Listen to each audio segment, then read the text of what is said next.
Welcome back to Backyard Cigars, and this is chapter 4 of the American Pride and Puro series. And this cigar is last but not least. This is the American label, an exclusive to cigar.com. And the American label is a very simple cigar. It's actually, out of all of the cigars, out of the 3 cigars that I've reviewed so far and done background work on, it is slightly the most mysterious and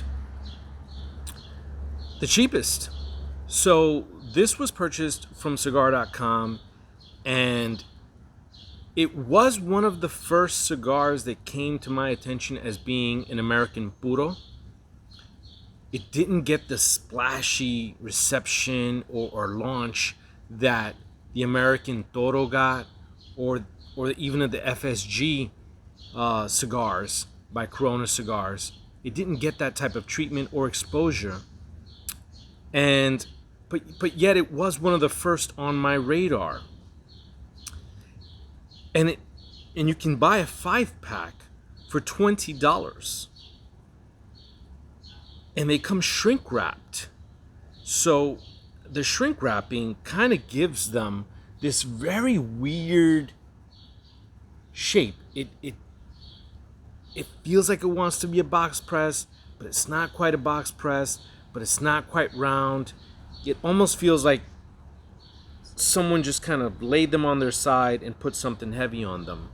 And I think it's just there was the shrink wrapping that was used and how they were shrink wrapped that has caused this weird shape. But it won't, I think you'll be fine with it, and it'll smoke just fine. I think it's just a question of how it looks, the aesthetics here.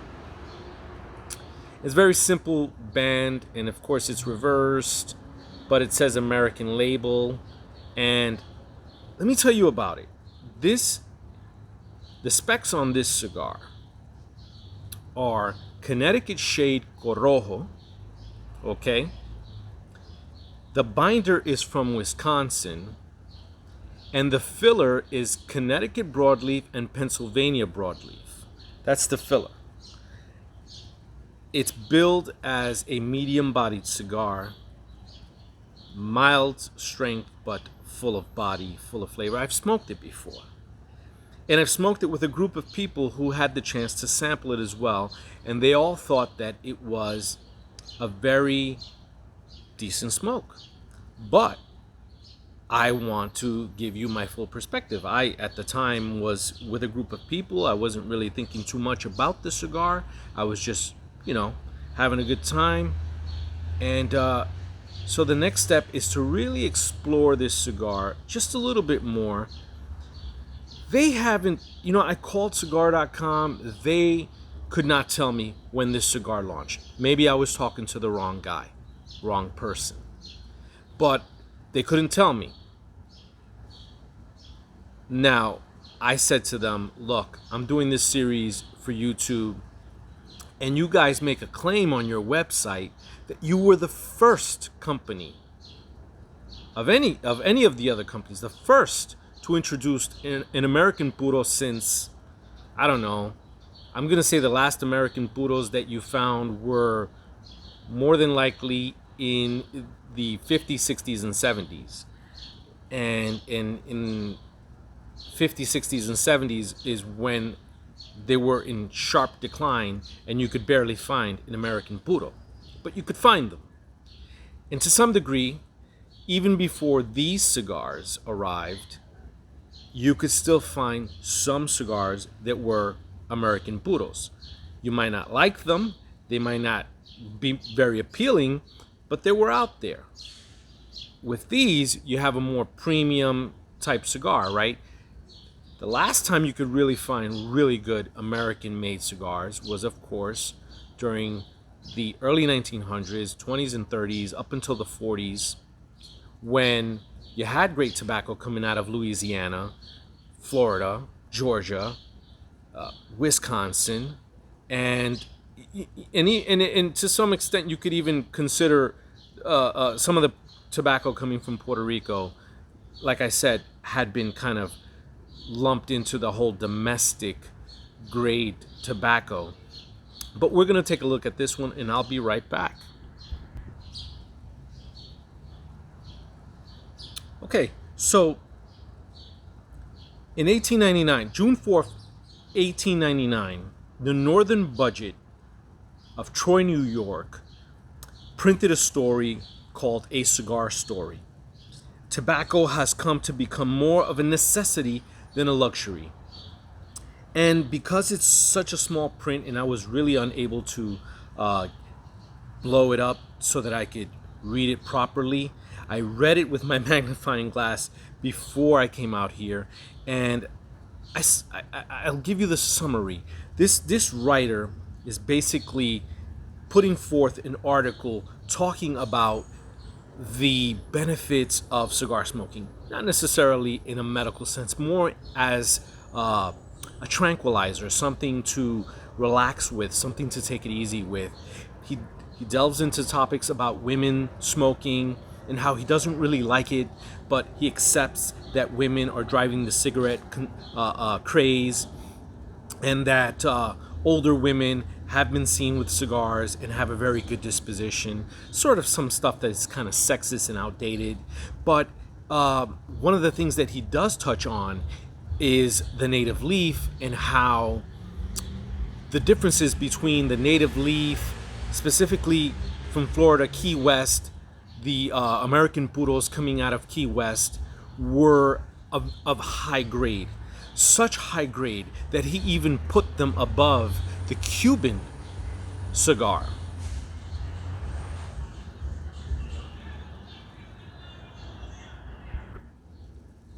He says, and this was actually something that a lot of American writers, lovers of the American tobacco industry, were doing. They were sort of spreading rumors about the quality of Cuban tobacco. Sound familiar? Because it still happens till today. And while today people, I guess, are not doing it for the benefit of the American tobacco industry, there are sometimes other motives for speaking ill of the Cuban tobacco industry, the Cuban government is specifically. Some of these rumors that come out about Cuban cigars, to some degree, have been proven. Others have not. There is no proof, despite my video a year ago about the Cuban government actually importing Nicaraguan tobacco and using it in their cigars. There's no proof of that. There's no proof of a lot of things that certain experts have claimed to have found out about, but have nothing to back it up with. I never really said that I had any proof. I was just kind of thinking out loud as to whether some of these rumors that other people were talking about could possibly be true. I could never say that it's true if I don't have the proof. And to get the proof, you've got to get through the Cuban government, or at least some of the people on the inside. And frankly, it's just not worth it. Nope, not at all. Better is to explore your options. And exploring your options is what you are doing when you smoke anything other than a Cuban. So 1899 and even up until the 1900s, you had people saying things about the Cuban tobacco industry in regards to their quality and their crops and their vintages. Some of it was true. Every now and then the Cuban government would have a bad crop. But that can happen to anyone. And everyone did have a bad crop at one point or another. Whether it was Jamaica, Puerto Rico, the Philippines, everyone had a bad crop every now and then. Hurricanes devastate these Caribbean islands on the norm. So it's not unusual to have a smaller crop or a crop that was just not up to par.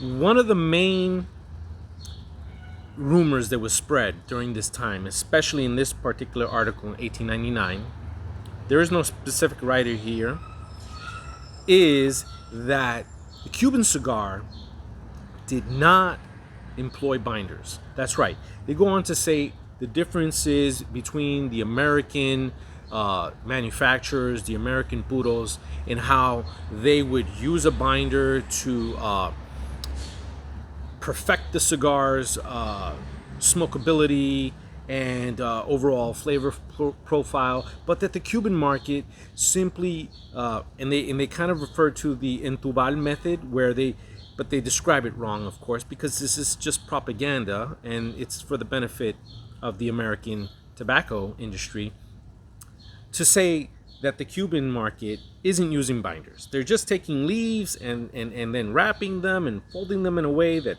keeps them together, and then putting the wrapper leaf around them. And of course, that isn't true. It isn't true in the least bit. Never was, never has been true. But that article definitely tried to drive home the point that if you wanted a good cigar, you go for the American Puro and you go for a Key West.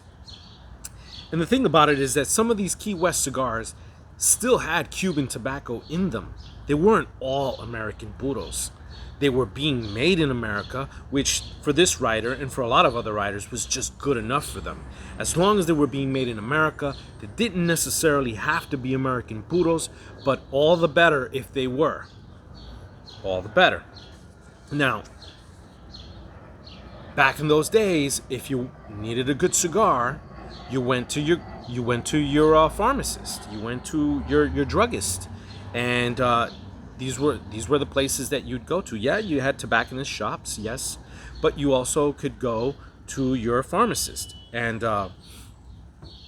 this is the American Druggist and Pharmaceutical Record, Journal of Practical Pharmacy, January to June 1896, edited by Caswell A. Mayo and Thomas J. Keenan. And this was published in New York City again in 1896. And here we have something that, despite all of the propaganda, describes the truth about Cuban cigars. So it says, what cigars are made from? I will undertake to tell you the kind of tobacco generally used in the making of cigars. First of all comes Havana tobacco, grown on the island of Cuba. As you all know, the quality, depending on what district it comes from, there are several districts noted for their different kinds of Havana. Characteristics of Cuban-made cigars is the next chapter. Regular Cuban work has no binder, but it is made with book filler. That is, the leaves of the filler are laid out flat, one on top of the other, like the leaves of a book before rolling up.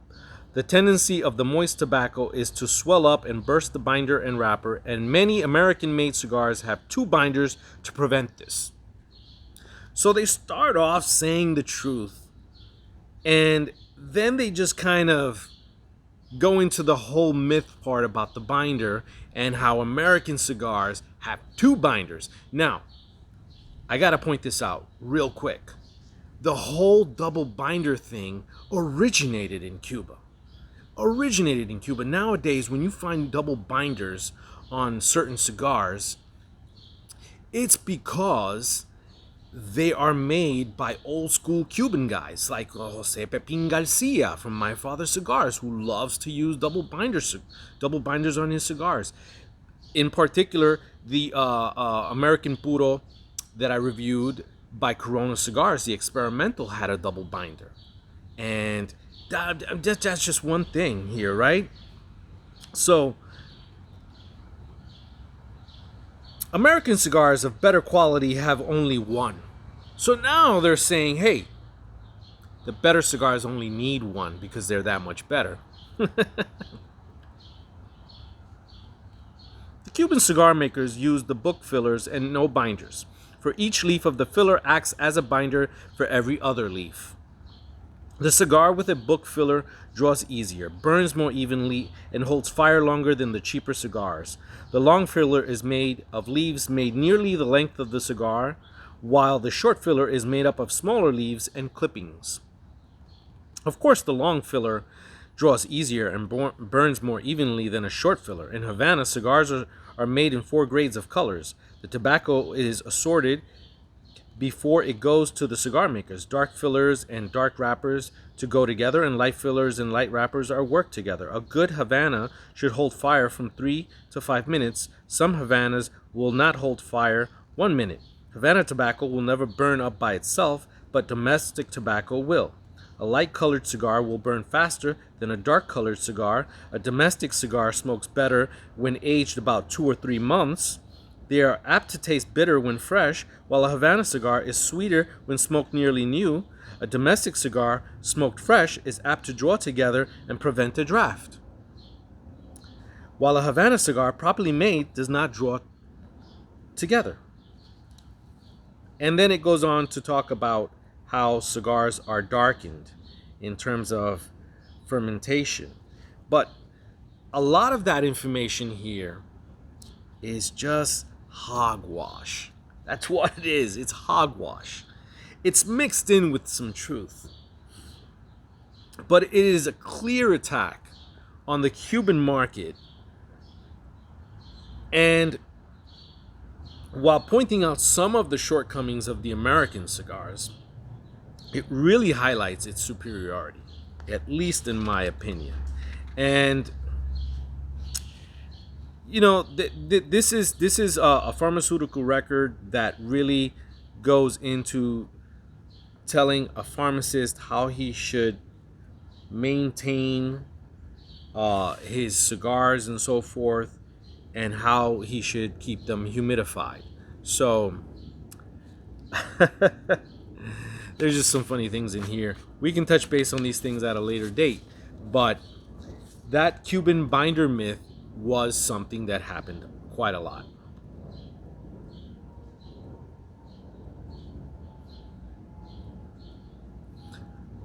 Now ask me, how's the cigar? It's lovely. It is lovely. This is a very good cigar. The cheapest of the bunch. And why I say it's a little mysterious? Well, it's a 5x50 Robusto. Let's start with that, right? 5x50 Robusto, there's nothing mysterious about that. Not at all. The fact that Cigar.com was unable to tell me when they launched this is you know, I kind of feel like it would have been great to have known, because here's the thing. They claim to be the first. Here's what we know in the timeline of the 3 that I've interviewed so far. Of the 3 that I've reviewed so far. Of the three, we have the Corona Experimentals, which debuted about 2016, 2017. We have the American Toro, which debuted in 2019, right? And then we have the FSG, which came out in 2015. So the FSG Farm Roll from Corona was the first of the 3 that I've reviewed so far. Came out in 2015. And around that same time, some cigars started buying the wrapper leaf from Jeff B of Corona Cigars and using it to wrap their cigars, or even in filler. The Experimentals came next from Corona Cigars, which were the prototype for the American Toro.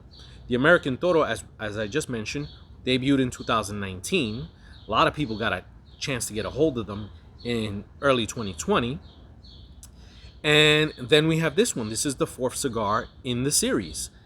I don't know when this cigar debuted. I can tell you the first time I saw it was in 2018 on their website. That's the first time I saw it on their website. That doesn't necessarily mean that it wasn't there a year or 2 before.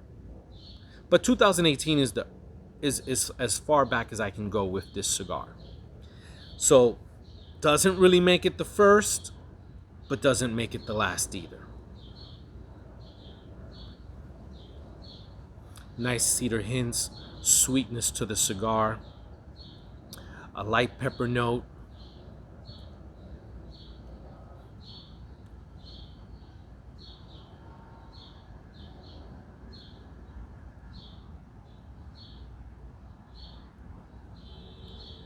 That last puff gave me a little cardboard note. that I didn't like very much, but it's the first note of its kind that I've experienced with the cigar. When I bought the 5-pack, I smoked one, kept one, and gave the rest out. And just told them to give me their feedback. And they did. And everyone liked it. Everyone said it's mild to medium, flavorful. But we're going to explore a little bit more about this cigar. Like I said, Connecticut Corojo, Connecticut Shade Corojo. I did some digging and I couldn't find anything on it. I couldn't find a thing on Connecticut Corojo. Really, I couldn't. And Cigar.com representative couldn't really shed any light on where they got a hold of Connecticut Corojo. Now, we know Corojo is difficult to grow. It's susceptible to disease and mold. It isn't cheap. It isn't easy to grow. It's the diva of tobacco varietals. It can be expensive depending on how you grow it and where you grow it. But this one is being grown in Connecticut, so it's definitely expensive. There's no doubt about that. How they're able to put this cigar out at $5 a pop? Well, here's what I think. They're using Connecticut Corojo, which might be the most expensive thing on this cigar for the wrapper. The Wisconsin binder, I'm sure they were able to get dirt cheap. Not saying that the binder is dirt cheap in quality, but dirt cheap for their purchase price. The Connecticut Broadleaf and the Pennsylvania Broadleaf that's in the filler, I'm sure they were able to negotiate and get good deals on that since it's widely used and it's plentiful. I just, for me, the Connecticut Corojo is what I want to know more about. I don't even care if the cigar was first or not. They're claiming to be first. Who cares?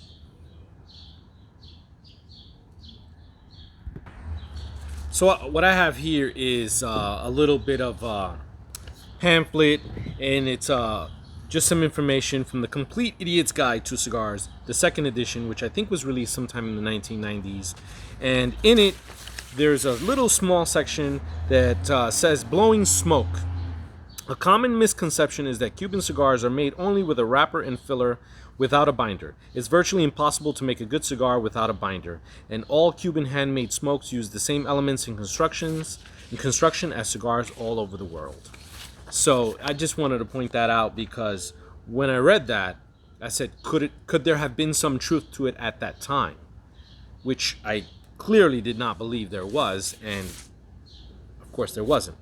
Now, since I really don't have much to offer you in terms of information on Connecticut Corojo and how they got a hold of it, let's go to the binder. Let's talk about the binder because in their website, you can actually see where when they list the binder as Wisconsin, they actually write, this is not a typo. Yes, Wisconsin. But I've mentioned it just a little bit, but I've been holding back some of it from the other parts of the series in regards to Wisconsin. Wisconsin was big. Wisconsin was where you went if you wanted good binder, but not just binder, any tobacco. And this here is an article from the New London, Connecticut, Monday, August 6, 1883. And the title of it is All Sorts of Cigars.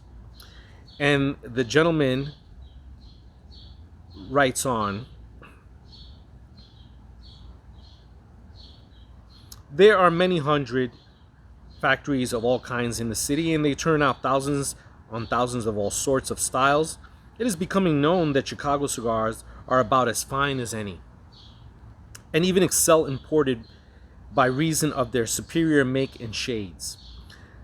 The flavor, however, is what the home manufacturers cannot catch. The Cubans seem determined to hang on to this trick of highly flavoring their brands. The cigar trade increases daily, and each year less smoking tobacco sees its way into the pipe bowl. The demand also increases for domestic cigars. It is the make and wrapper that nowadays counts. Good manufacturers use Connecticut leaf for wrappers. It is seldom seen around a cheap cigar. The Sumatra leaf is also largely used for high-priced cigars. Remember, at this point in time, the Sumatra leaf is decimating the tobacco industry in the United States with the demand for the Sumatra leaf. It is broader than the Connecticut, the Sumatra leaf is, and has shorter stems. The Sumatra leaf is imported in bags, and the duty has lately been nearly doubled on this tobacco.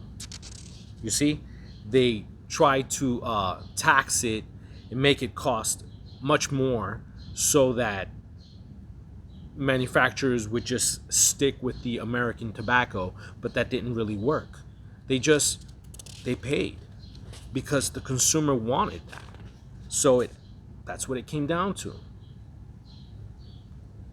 And notice another snub at the Cuban industry by claiming that the Cubans have a trick of flavoring their cigars. There was no trick. It's the soil, it's the climate, it's generations and experience. So, on the question of wrappers, there are many opinions. Some think the Sumatra, others the Havana, others Connecticut leaf the best. Wisconsin is now sending out a new style leaf. Broad, good stock for wrappers that is now claiming attention. That is, it is grown from Havana and apparently does as well, if not better, than on its native land. Some dealers predict a great future in tobacco raising for Wisconsin. Ohio also raises a leaf for wrappers, but it is not a match that is usually used. It has not attained any great degree of perfection in cultivation. Ohio has. Outside those named, there is only the Pennsylvania leaf that is used for wrappers. It is claimed for this product that it is too bitter. Now, that is true. Pennsylvania broadleaf has some bitter qualities to it. It really does. That's why it's great as an overall part of a filler of a blend. But when I've had it where the large concentration of you have Pennsylvania broadleaf, it gets too bitter. The tobacco for filling cigars comes mostly from Connecticut, Wisconsin, Ohio, Cuba, and the West Indies. Havana tobacco is the best and is used in both long and short fillings. The former is the regular leaf filling, not cut up to any extent, while the latter is cuttings from the leaf that cannot be used for wrappers. And sometimes the stems out fine. A long filler is, of course, the best, but also the most expensive. So here, the writer is, despite snubbing them earlier in the article, has to admit that they're the best, right?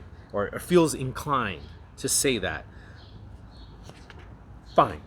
So they do that because at the time it was the best.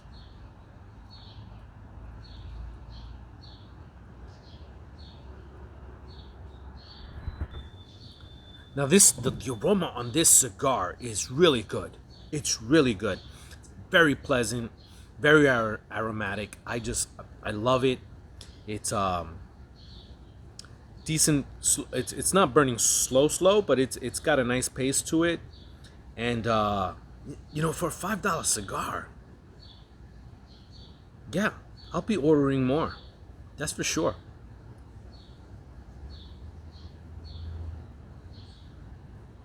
Now, the Pittsburgh Press, on March 7th, 1929, wrote a little something about Wisconsin. And it says, Wisconsin boosters show farm exhibits.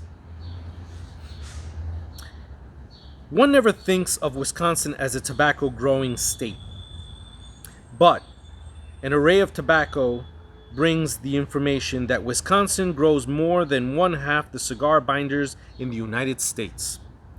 The Wisconsin Conservation has set up a cross-section of forest in one heritage, in one baggage cart I think. If you walk into that car in the dark and draw in a deep breath, you will think you are out in the woods. So there, you see this is 1929, and Wisconsin, other places like Ohio are doing really well with tobacco because the domestic leaf was still in play. Even if it couldn't beat the Cuban filler, then it was going to do other things. It was going to specialize in binders. It was going to up its game in the wrappers with the creation of the Connecticut shade, which, like I mentioned before, started in Florida. Florida shade, right? So what we're seeing here is that just as Americans never lie down and take the easy road and give up, the same thing happened with American tobacco manufacturers. They would not quit.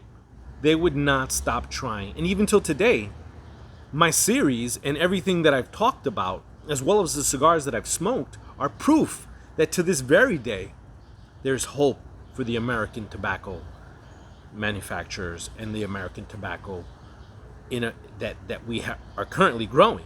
So I have hope, and they have hope.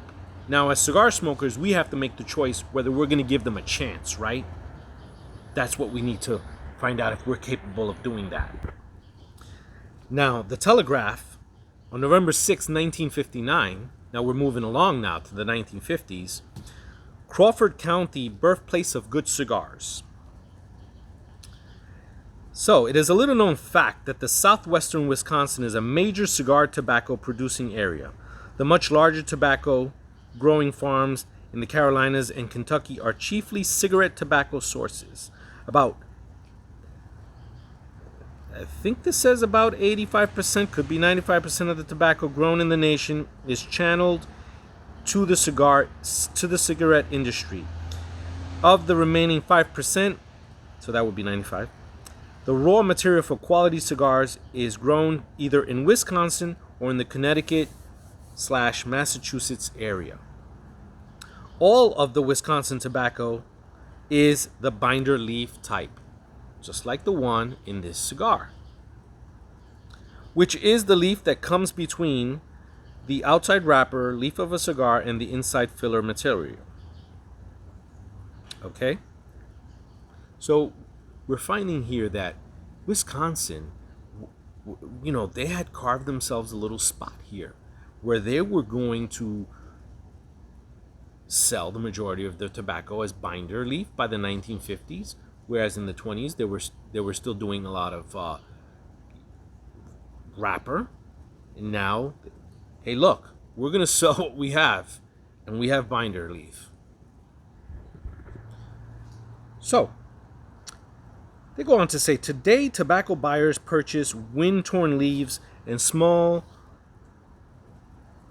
low plant in the small but highly fertile valleys in southwest Wisconsin. Commercial tobacco growing came to Wisconsin in the Madison area during the Civil War and to the Prairie Cheyenne area near the close of the century. It is not new to the country, for French explorers during the years prior smoked among the Indians, a common occurrence along the Mississippi River. Okay, the eastern cigar tobacco are handicapped by less fertile land, but they are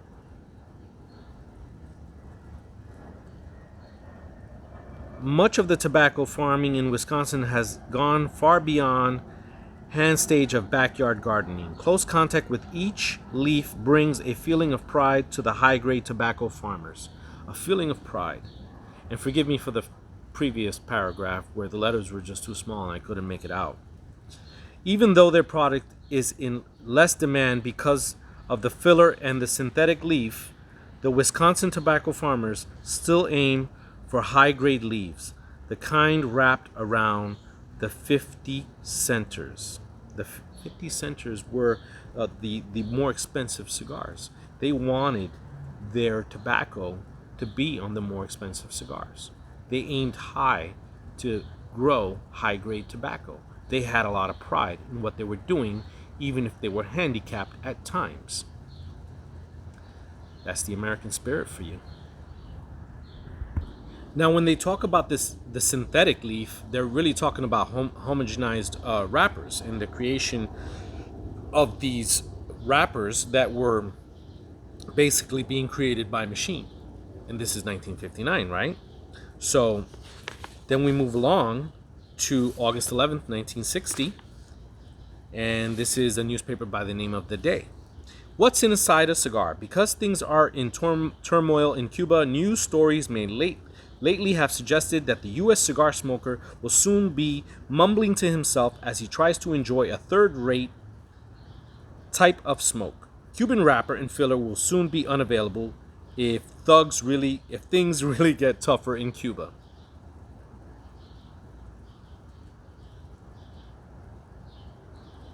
And the result will be disastrous, said the reports. To make it sound worse from the standpoint of Connecticut Valley tobacco growers, the whole thing was just a little patronizing. It sounded as though it was a foregone conclusion that nothing could replace the Cuban tobacco leaf.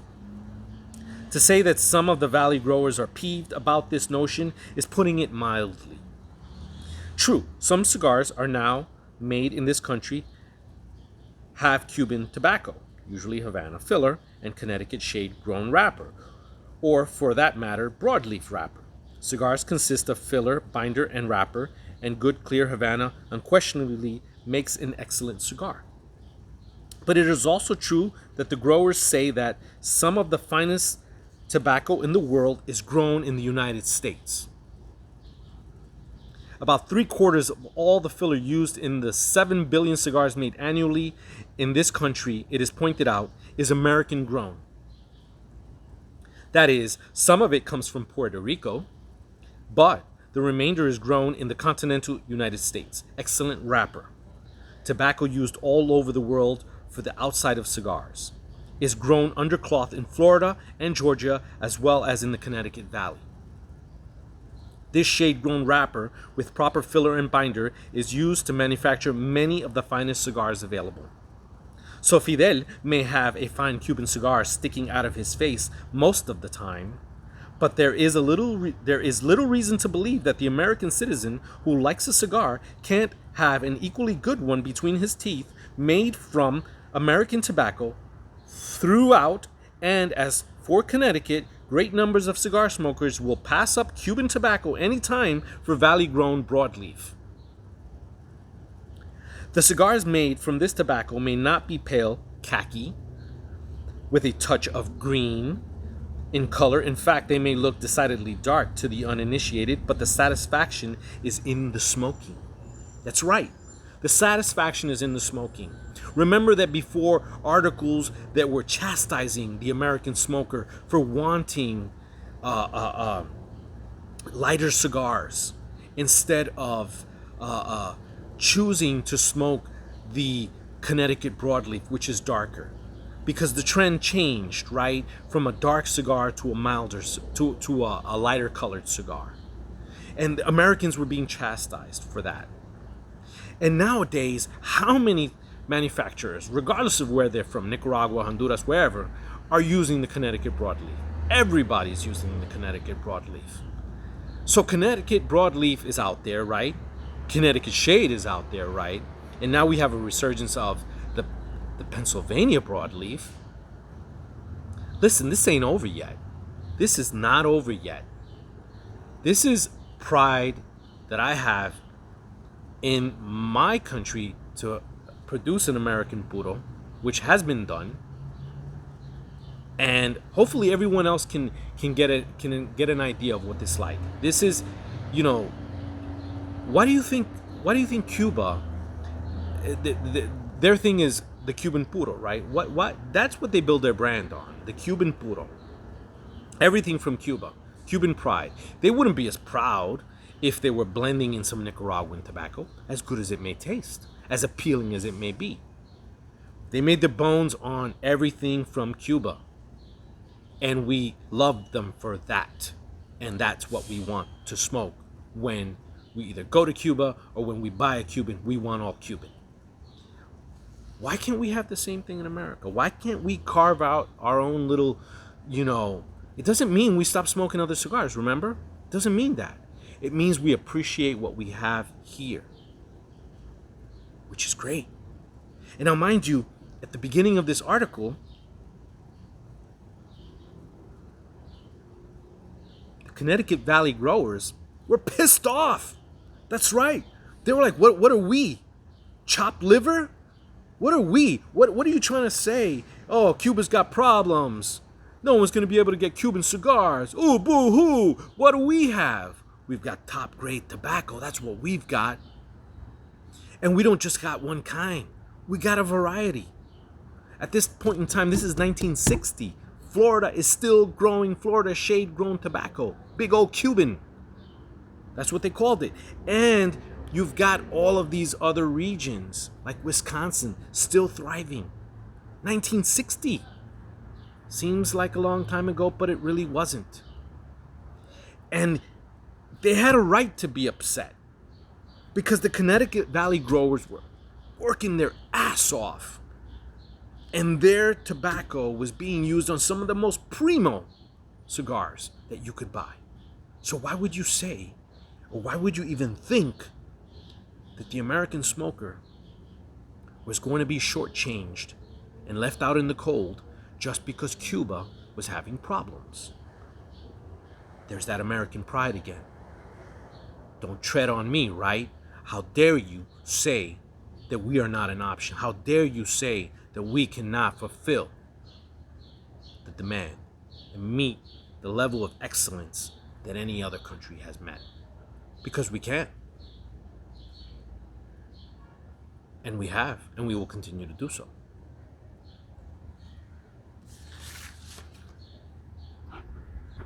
Now, this is the last article that I'm going to touch base on. It's the Telegraph Herald. It's from February 2nd, 1975, out of Iowa. And it states, Wisconsin tobacco comprises the major portion of these blends. The other tobaccos in the blends come from different parts of the country and the world, such as Pennsylvania, the Philippines, Colombia, Peru. The highest grade of Wisconsin tobacco is used in cigar binders and wrappers and brings a premium price. The tobacco must be thin, pliable, and capable of carrying fire, unlike chewing tobacco, which does not burn. Tobacco characteristics are determined not only by the growing season, but also by soil fertility. And then it goes on to talk a little bit more about Wisconsin and what they're doing with binders. This is 1975. Once again, seems like a long time ago, but not really. 1975. In 1977 is when Florida and their tobacco growing operation went aground and totally came to a halt until Jeff Borysiewicz came back in 2012, 2013 and brought life once again to the state of Florida for Florida sun-grown tobacco. So you see, look,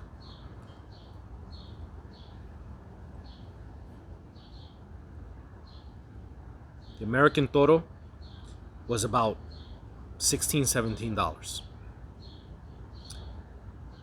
The FSG Farm Roll was about $10.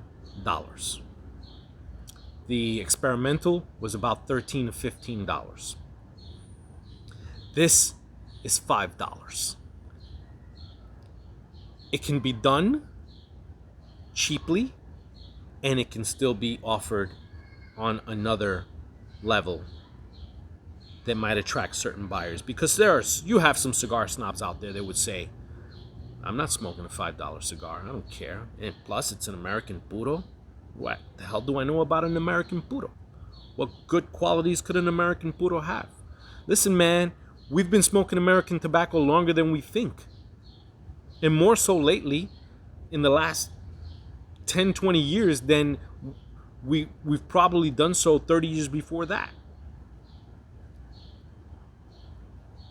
So you need to think, is this an option?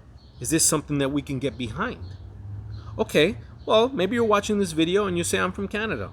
The heck do I care about American Puros?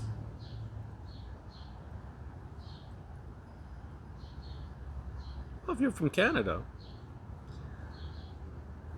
you know, you're not too far away from us, right? You're pretty close by. You can definitely benefit from this arrangement, from this development, the progress in this industry, in this American industry. You can definitely do well with it, because at the end of the day, if it means better cigars and more options, then I'm for it. And the American tobacco industry is breathing well right now, but it could breathe better. I'm not going to get into taxation right now, because that's a conversation that I'd rather not have, because it could go on all night. Just watch JC Newman talk about it on his Amazon Prime special. He can put you to sleep talking to you about taxation and how American tobacco companies should just be left alone. And while I agree with him, after a while, you kind of have to just live in the reality that you're in and work through it. The reality that we're in is that American Puros are alive and ready to be smoked. Will you give an American Puro a try? Because you might be surprised. $5 cigar,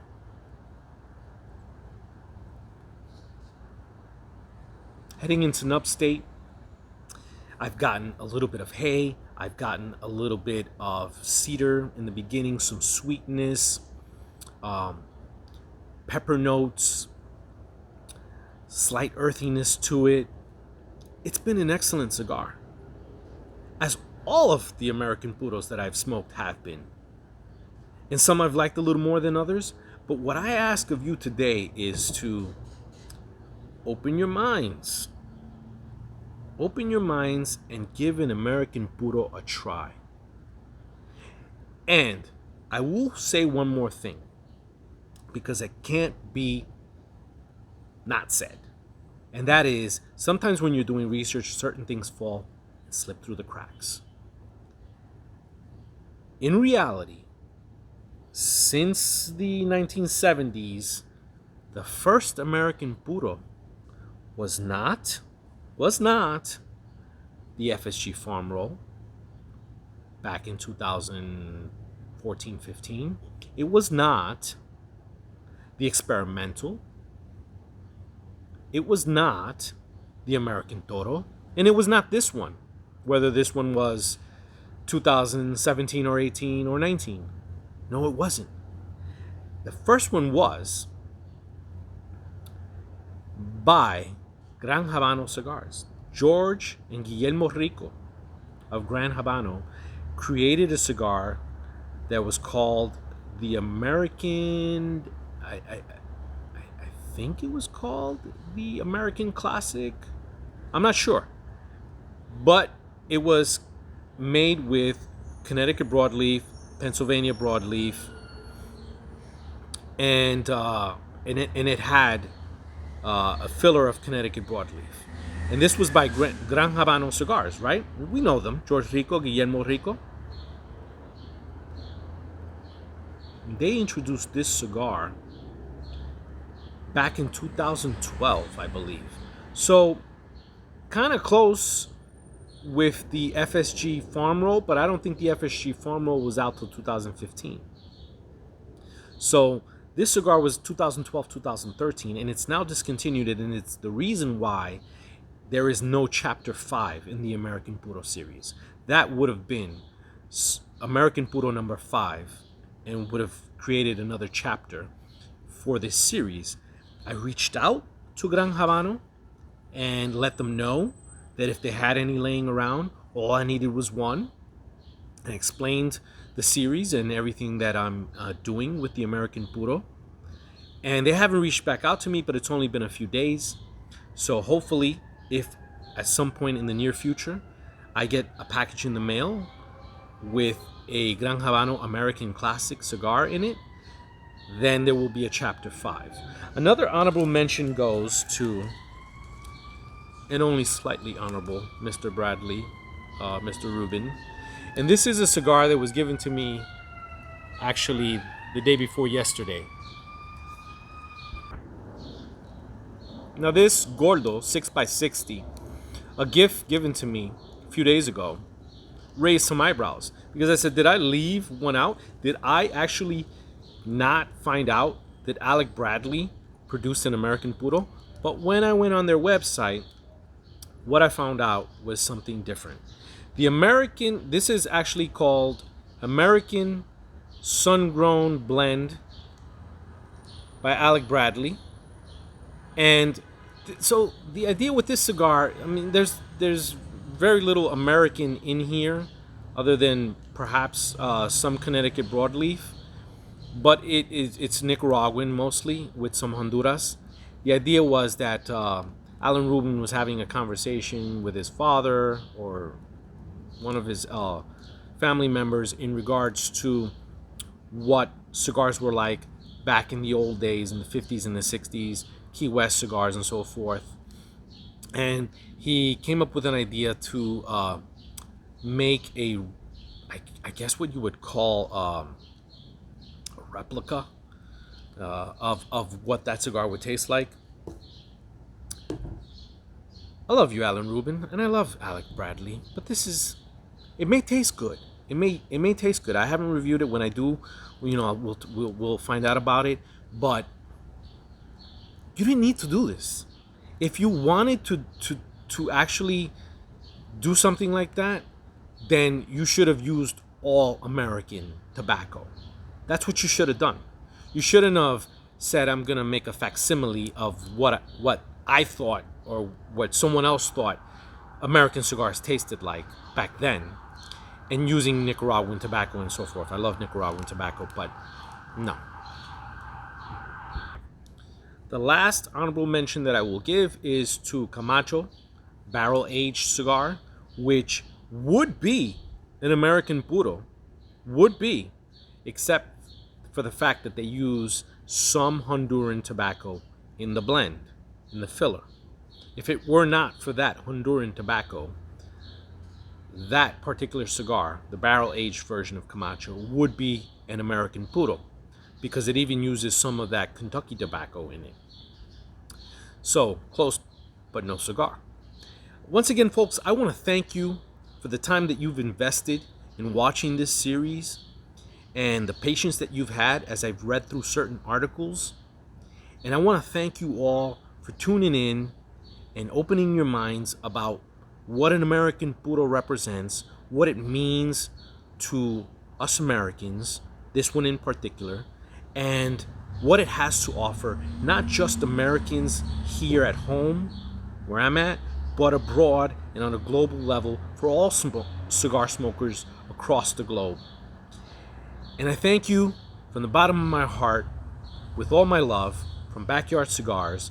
Till next time, thank you very much.